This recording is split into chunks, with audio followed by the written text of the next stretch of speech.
During the pandemic, rates of chronic absenteeism nearly doubled in schools across the country. Almost a third of students weren't showing up to school. Most of the time, it comes from things like disengagement, barriers to coming to school, reasons why they're not coming to school that relate to the overall school climate. In the case of one urban school, they started to see a pattern. The team at a school recognized that students weren't coming to school on certain days of the week. They reached out to students and families for feedback. They kept seeing MetroCards pop up. At this school, they supplied MetroCards to the students. By analyzing the feedback, the team realized that students' parents were using their MetroCards on certain days because they needed to get to work. Last stop, no passengers. Transfer here to the number 4 train from Brooklyn Service. Stand clear. And for families, that meant prioritizing either a parent keeping their job or a child going to school. That gave the school a very tangible thing to work on. If you gave extra MetroCards to students, you could see that jump in attendance pretty clearly. Hey, I'm your host, Nicole Jarbo. This is Pitch Playground from 4.0. Today on the show, we have Evan Wilson, co-founder of Scaffold Ed.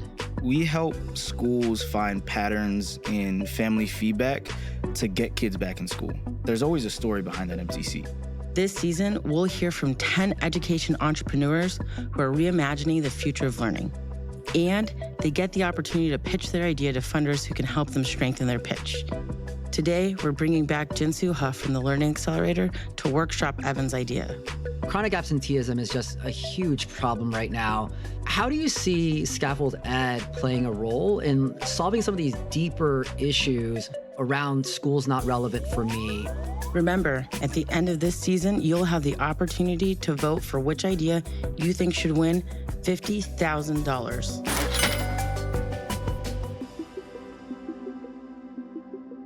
Evan's early experiences with education were largely colored by some medical challenges he had. So at the age of 3, 2.5, I was diagnosed with cataracts at that age, which is incredibly rare for someone that young. I was functionally blind or legally blind at the age of 3 into 4 and early into being 5 years old. So that really changed how the end of preschool was for me. I was starting to, not learn my letters and starting to learn visually and starting to learn Braille and kind of coloring that experience. And then thankfully I had a great team of doctors that were able to reverse that and save my vision. As Evan transitioned to elementary school, the lasting impacts of those medical challenges continued to follow him. I think one of the earliest memories of that was in first grade where, I was put into a specialized reading group for students who were dyslexic or just were struggling to read, largely because I was a shy kid. I didn't really know how to interact. I spent a lot of time in hospitals. And really what came out of that was, I was actually reading at a 5th grade reading level in the first grade. But because the school didn't really know what to do with me and didn't really know how to interact and engage with my parents, I was put in a place where it created a challenge for me to interact in school. Once Evan reached the 6th grade, he got a scholarship to transition from a public school to a private school. And I think those problems got even worse there. I was tracked into non-advanced classes. There were a lot of instances where had I been better at advocating for myself or the school had a better relationship with my family, I could have been put into, more challenging educational experiences. Luckily, that turned around by the time I got into high school and I was really able to apply myself. But young Evan was pretty jaded by education from the jump. Evan's co-founder at Scaffold Ed had similar educational experiences. And he's the quieter one out of the two of us, being a nerdy guy growing up in Southwest Philadelphia who loved playing Dungeons and Dragons. He was able to find, teachers that he could relate to, but he could have had so much of a better educational experience if there was a more direct way for his school to support him and his family. It was difficult at times for Evan's parents to navigate the school system to get him the support he needed.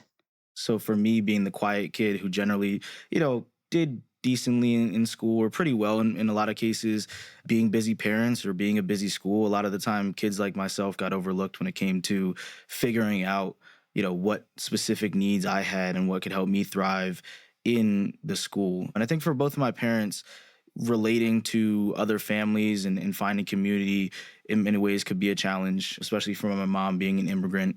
Relating to the U.S. public education system as being something that's not anything of what you grew up with also creates challenges in advocacy. You don't feel like you can advocate in a lot of ways. And I think that, does change the way that I went through school. But something Evan inherited from his family was an entrepreneurial spirit and a passion for social impact. My family is a family of entrepreneurs in many ways. My aunt was one of the founders of a nonprofit in Philly that helped refugees secure housing. My grandfather was a huge inspiration on my dad's side. Back in the 30s, and this is an important story to me, he was a young black man in Newcastle, PA, so just outside of Pittsburgh, and was a tinkerer from a young age. And what he told me, he was born in 1923 during the Great Depression. An older Polish engineer at the factory that he was sweeping the floors at taught him how to fix refrigerators, which then influenced him to join the army and start working on tanks, which changed his life. My mom, despite working her full-time job, always had other entrepreneurial endeavors. She, early on, it was another social impact business. She was selling, handbags made out of recycled juice pouches from the Philippines. My mom had a connection with a village near where she grew up. She would get fair trade bags from there, and then we'd sell them at fairs. So from the age of 7, and my mother is a great businesswoman because she said, okay, this little 7-year-old can attract a bunch of people to the booth. Evan's passion for entrepreneurship ignited at a very young age, and he started businesses wherever he saw an opportunity.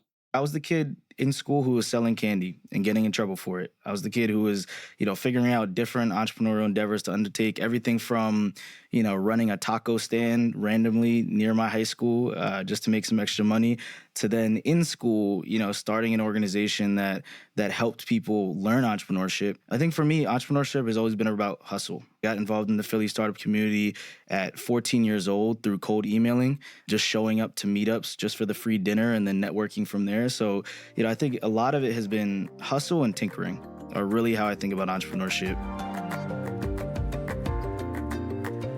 Evan is now dedicating his love of entrepreneurship and social impact to addressing the problem of chronic absenteeism in schools.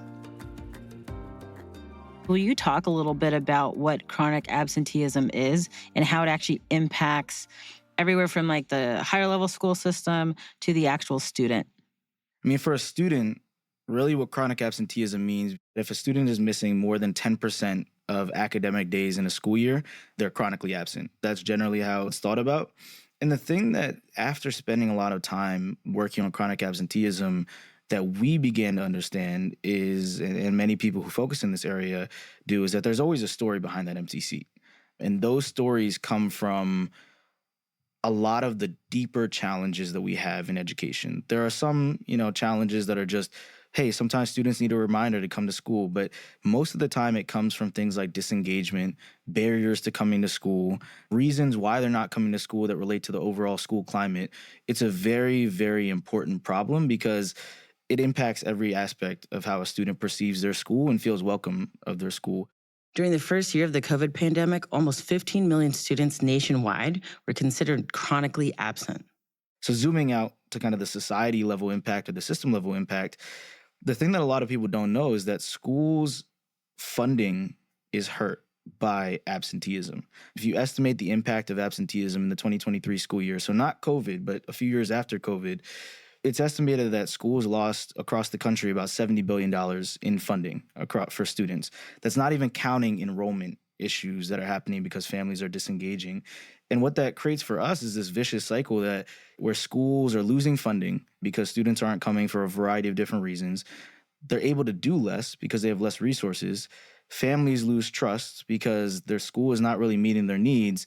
And then because families are losing trust, students aren't coming to school. And you can see how that cycle really gets to the heart of why absenteeism is an existential crisis for public schooling in the U.S. and impacts every single person in the school system.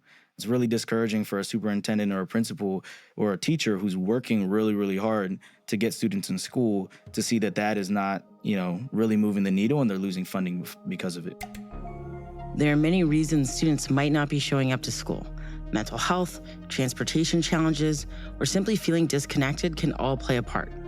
I don't feel safe there, so why would I go? I studied all night for that exam and still got a bad grade. I'm never going to use the stuff we're learning, so why bother? And sometimes it's what's happening at home that keeps kids away. My health isn't great right now and I need help around the house. Our laundry machine broke. We can't afford to fix it. We've moved 3 times this year. It's been hard to keep any kind of routine. For educators, chronic absenteeism isn't just frustrating, it's discouraging. What's the point in planning lessons if no one even shows up? Of course, test scores are down. Half the class hasn't been here. Part of the problem with chronic absenteeism is that many people don't even see it as an issue. I remember talking to the superintendent who was running a medium-sized district in the Midwest, and he told me that essentially he needed to prove to his school board that absenteeism was an issue, because in many ways it's painted as an issue that's for, inner city schools with kids who look like you and I, black and brown students who are just not coming to school because it's something that's deemed as a cultural problem. Data tells us that students of color, English learners, and students with disabilities are more likely to be chronically absent. But data alone doesn't tell us why. Behind every absence, there's a deeper story that goes beyond the numbers. I think part of that is supplying the school board, the superintendent, everyone else in the district, including families, with very real stories of absenteeism, because we all learn best from stories, and very real solutions that get to the heart of what they need. That's where Evan's product Scaffold Ed comes in. At Scaffold Ed, we help schools find patterns in family feedback to get kids back in school. What that really means is that we're addressing chronic absenteeism in school, so students not coming to class or not coming to school at high rates. Schools, districts, teachers have told us across the country that they don't really know where to start when it comes to absenteeism. And that's really what we're supplying. We're giving them clarity over the specific needs that their families, their students, and even in many cases their teachers have, so they can create solutions that actually move the needle in their districts. In many cases, the reasons for students not showing up to school are financial barriers. I heard a story from a principal who, through talking to students who are chronically absent, 11th and 12th graders mainly, they found out that one issue that was causing chronic absence were actually a lag in work permits being processed. So a lot of people know that work permits for people who are under the age of 18 get processed through schools. For this principal, they realized that in the area that their school was in, a lot of students needed to work because they needed to support their families, but they needed to get jobs under the table because the school and the district were taking a long time to process their work permits, which meant that they became chronically absent. For that principal, it became, okay, let's make sure that we can dedicate, the time of people that we already have to just make sure that this is solved so that number of students can come to school more regularly because they want to. Identifying patterns in data allow Evan and his team to uncover the stories behind what's keeping kids out of school. These seemingly small problems are very, very important to the people who are having them. And that's part of the power that we really want to bring to the entire, country, the entire world, but we'll start at the country. Can you kind of walk us through how Scaffold Ed works? We act like a research team and really a co-pilot for your school, your district, your classroom, whoever's adopting Scaffold Ed. The reason I say that is because we replace that weeks of effort of analyzing climate surveys and all this other qualitative data and parent feedback that schools have and turn it into a few seconds of our AI tool going into that information, finding themes, and not only just themes over what families and students are feeling. Climate surveys and pulse checks are tools used by schools to gather parent and student feedback. The responses are qualitative data that is capturing people's thoughts, feelings, behaviors, and experiences. So, for example, student burnout is a common theme that we're seeing. Transportation issues for families, peer relationship challenges because students are having issues with their classmates are some of the themes that we're pulling out. And that's really the important part for, school decision makers to see, okay, we know that burnout is an issue. Here are specific challenges that parents or students have named that's related to that. So Scaffold Ed, what it looks like in practice is you upload that file and within the next 30 seconds, you already have this information at your fingertips. Data in the education system generally falls into two buckets: leading indicators and lagging indicators. Right now, most decisions are based on lagging indicators, data that tells us what's already happened after the fact. Things like test scores, grades, or attendance reports. A lot of the time, schools don't get those numbers until the following school year. In some cases, even later than that. What that doesn't help is a principal or a teacher or district administrator making a decision today or even next month around what they need to be doing for their school. So for most schools, those lagging indicators are also the things that they're getting evaluated on. If you're talking about the school board, if you're talking about the state, if you're talking about our federal government, especially in this era that we're currently in with the new administration, these are the things that people point to around how our schools are doing. Leading indicators are predictive measurements. They help tell a story about what might happen in the future, especially if certain patterns continue or specific actions are taken. The problem is that system is rigged because schools don't really have the leading indicators that they need over, if I take this step, is it in a direction that we can verify is needed by our community? The best ways that they have of doing that are things that we're all familiar with, whether it's an employee feedback survey, whether it's a community climate survey where they're sending that out to thousands of parents, getting a certain response rate, and then dedicating someone's time at the district or sometimes hopefully a team of people to sort through all of that and find patterns in it. And I've heard horror stories of that. But that's the best that they have for really understanding, okay, what do our families need in the district? And why leading indicators are so important is that they create buy-in. So when it comes to resource planning, if I could bring to our school board what families are thinking and feeling, because that's what they care about, if I could bring that to them to justify what decisions we're making, it can go a lot farther than some of the lagging indicators that we have that really are just accusatory in many ways for districts, or I should say they feel accusatory because it's saying, hey, you failed this year because that number went down or instead of going up. The real human stories have a lot more nuance, and that's something that they can work with. That might mean offering extra MetroCards or helping students process work permits like we've talked about. But it can also mean being proactive, addressing issues like bullying or disengagement before they lead to students missing school. Can you share some stories of impact or insights that you all have sort of gleaned from your work to date? We are, over the next 12 months, going to be able to make over 100,000 families feel heard, which is what we are really working towards. And that has incredible impact for districts. And that's how we really see that impact, because that's what superintendents, principals, teachers, families themselves have asked of us. And that's what we're able to provide pretty immediately. What would the Scaffold Ed team do if they win that $50,000? What $50,000 would enable us to do is go from acting like a research team, gathering insight and giving it to these decision makers at their fingertips. What $50,000 can do is help us embrace the future and give them essentially the power of AI agents to start to make use and to start to implement solutions for these challenges that don't require any additional district support. Right now, functioning as a research team, Scaffold Ed is working directly with teachers and administrators to uncover patterns in the data they're already collecting. Looking ahead, Evan and his team are exploring how AI agents could join the process, tools that could work directly with families to implement solutions for those challenges. Now, Evan gets his chance to pitch his vision to Jin-Soo Huh. I'm a former classroom teacher, so know the importance of education, have seen students who are chronically absent and have worked on ways to try to engage them back in there as well. Jin-Soo is also a partner at the Learning Accelerator. The Learning Accelerator is a national nonprofit, and we seek to make the sector learn faster.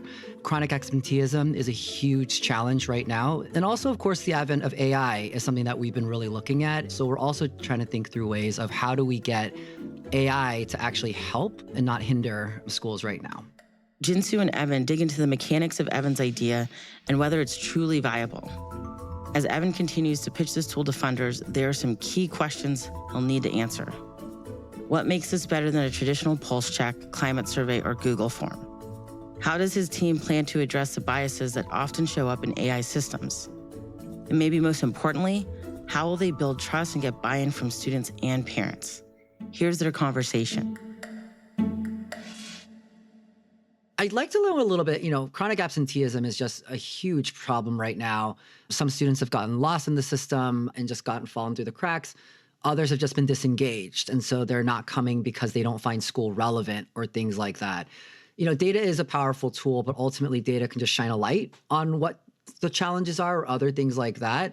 How do you see Scaffold Ed playing a role in solving some of these deeper issues, around schools not relevant for me? Transportation might be hard, family engagement might be challenging. How do you see your tool playing a role in solving those challenges?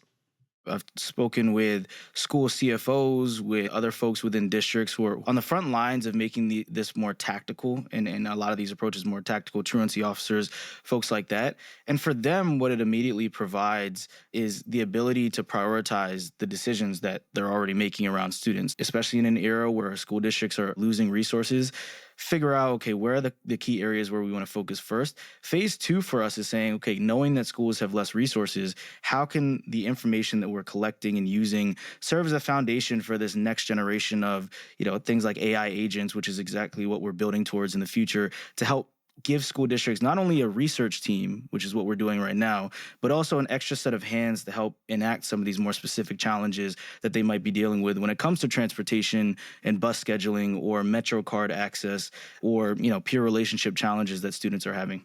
I'm curious to hear from you. I've been out of the school systems for about 5 years now, but I know that, some things that I've seen other schools use is, we'll hack systems together. So we might use a Google form for a pulse check or other things like that.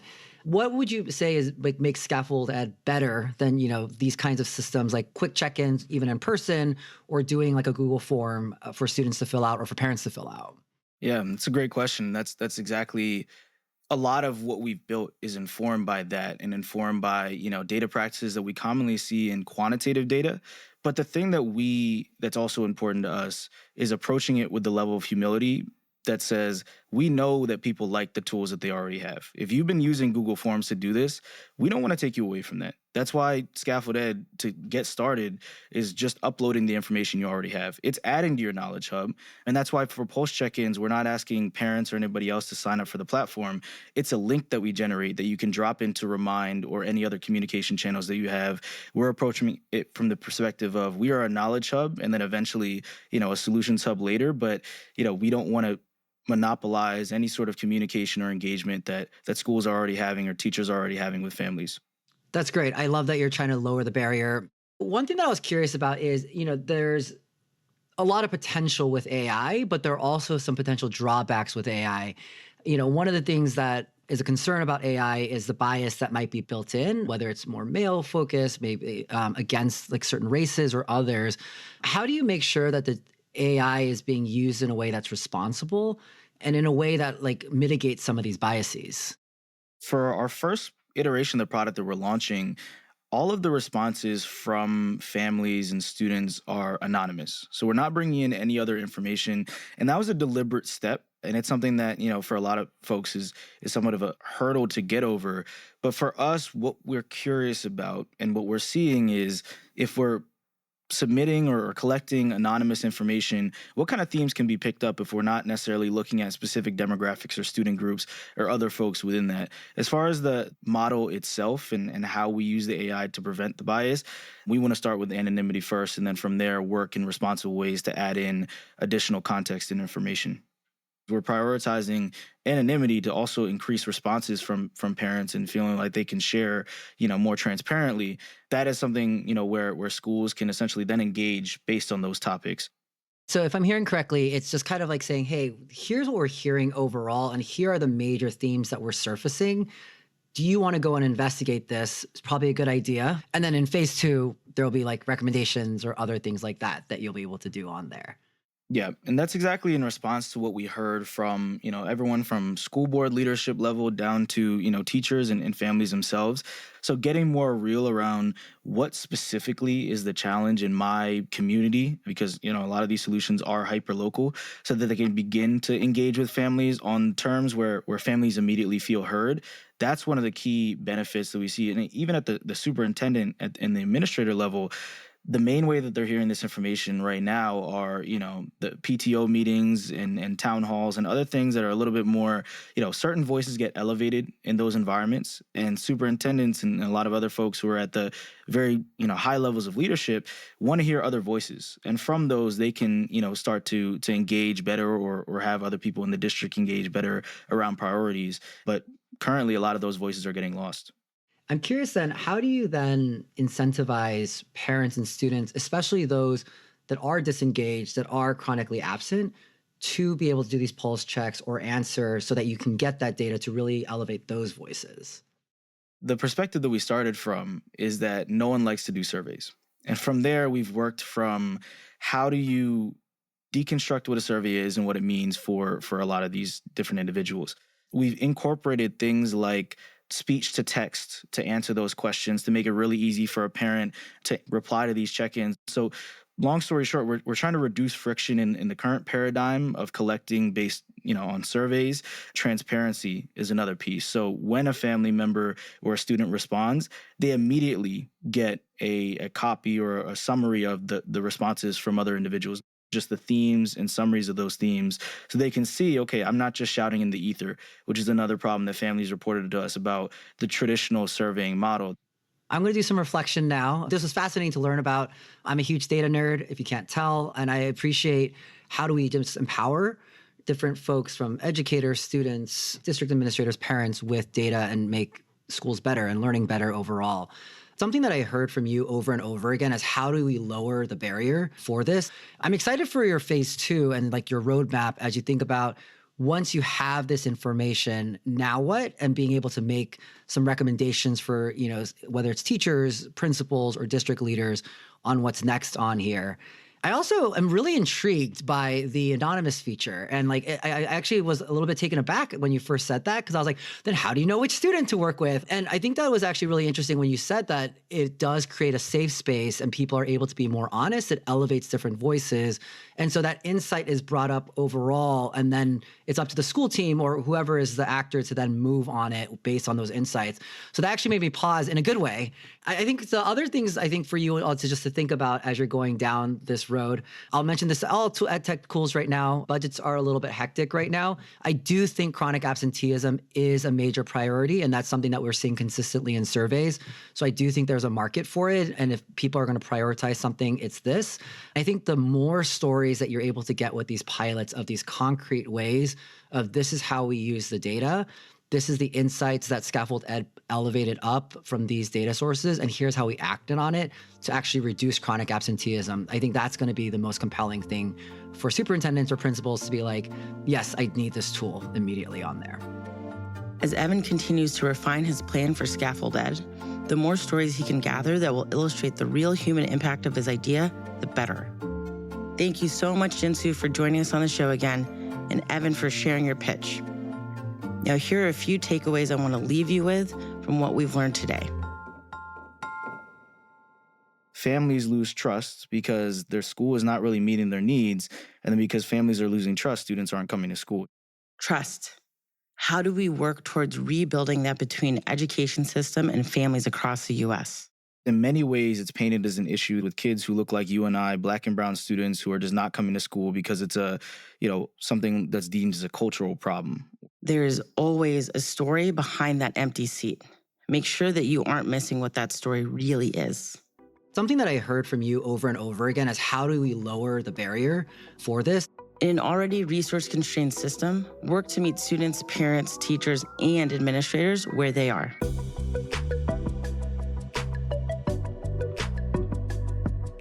That's it for today. This has been Pitch Playground from 4.0. I'm your host, Nicole Jarbo. Learn more about the podcast at pitchplayground.com. Next up, we'll be hearing from Jonathan Santos Silva, the founder of the Liber Institute. So the Liber Institute's mission is to embolden and equip Indigenous young people, families, and educators to transform schools and the communities they serve.